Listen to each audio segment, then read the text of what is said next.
Hola amigos! So today I want to talk about some of the key differences between owning a beach house versus a maintenance-free beach condo. So a lot of people get caught up in the hype, the dream of owning a beach house. Okay, and reality sinks in and people quickly realize how much work those houses actually are to upkeep and maintain throughout the years. So especially if you're an absentee owner, if you're buying the property as an investment or something and you're still living in a different country, there's a lot of work and a lot of maintenance involved. And when you come to visit, you find yourself doing that work. You find yourself not enjoying your vacation for the 2 weeks or 3 weeks of the year that you come. You're going to be doing the work on the property. Or you're going to be hiring somebody, and that gets very costly after a while. So some other concerns also with a beach house is security. They're more prone to break-ins because the owner is not present.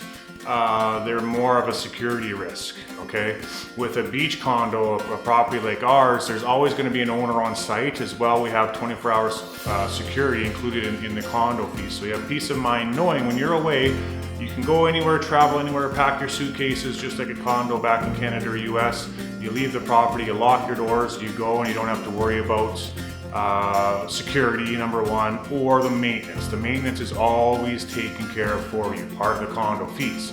When you show up to your property, you enjoy the property, you enjoy the pool, the beach, you have a drink, have a margarita. You don't have to worry about doing maintenance. So I want to tell a little quick story. Some clients, actually Canadian clients that came down just before COVID hit. Actually, this is a really good story.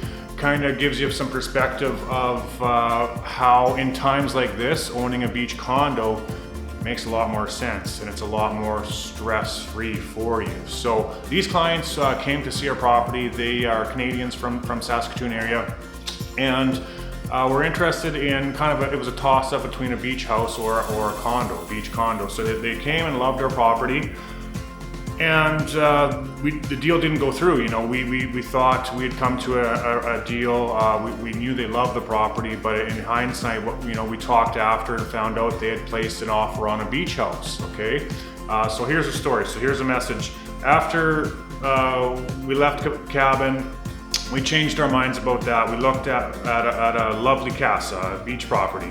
Then COVID struck, and we were told to come home. We withdrew our accepted offer on the beach house. And in reality, that was a good thing we did, because we have come to realize with COVID and the way the world is, that owning a beach casa in Mexico really is just a dream, and we want to be in a condo complex on the water. We can come and go with no worries and just enjoy life.